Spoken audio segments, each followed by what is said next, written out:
গরুর দুধের সোনা কি বলছে দেখছেন তো? হ্যাঁ, যে সংখ্যালঘুদের গায়ে হাত পড়েছে, মেয়ের উপরে হয়েছে বলে এত গা জ্বলছে। ভাই রে, তুই কোথায় চুল কাটিস ভাই? কে তুই কামাই? রাজনীতি করতে করতে রেপের মতো জাত দেখছে। হ্যাঁ, একটা ফুলের মতো মেয়ে, মায়ের জাত। হ্যাঁ, যাই হোক, একটাই যে অমুসলিমের নারীর উপরে যদি জুলুম হয়, আপনারা কেউ বলবেন নাকি যে অমুসলিম? সে মানব দুপায়ে পশু ছাড়ার কিচ্ছু নয়।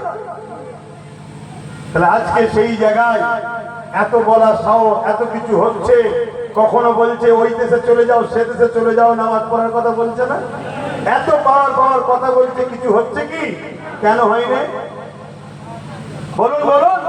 আরে ওর থেকে পিছনে আমার লোক বেশি আছে, তারপরও বলছে কিছু হচ্ছে না। কারণ কি বলুন বলুন? হ্যাঁ, ওর কাছে রাজ পাওয়ার আছে। আর আপনি ঠিক কথা বলবেন, তারপরও আপনার উপরে জুলুম হচ্ছে। কারণ কি? আপনার কাছে এই পাওয়ারের দরকার আছে না নাই? ভাই আছে না নাই? তাহলে কাল বিপদে পড়বেন আর তখন ডাকবেন, আর বিপদটা রুকার জন্য যে অস্ত্র দিয়ে কাটতে হবে আর সেটা অন্যজনকে দেবেন। এটা হয় কখনো? সামনে দিন প্রত্যেকটা গ্রাম আমার ভাইকে দিতে হবে। কি দেবেন না? কথা বলুন, দেবেন না? এবারে অনেক আবার কালার বেরোবে। আরে অনেককে তো দেখলেন, কাউকে 20 বছর, কাউকে 30 বছর, 15 বছর দেখলাম তো। এখন অন্য কোনো দিকে আর নয়, সোজা ডাইরেক্ট নবী বংশের আওলাদের দিকে থাকবো। বলুন ইনশাল্লাহ। আর কথা নয়, একদিন পীরের আওলাদ হিসাবে আমার ভাইদেরকে, আমার পীর ভাইদেরকে, আমার কওমের মানুষকে সজাগ করানোর দায়িত্ব আছে না নাই?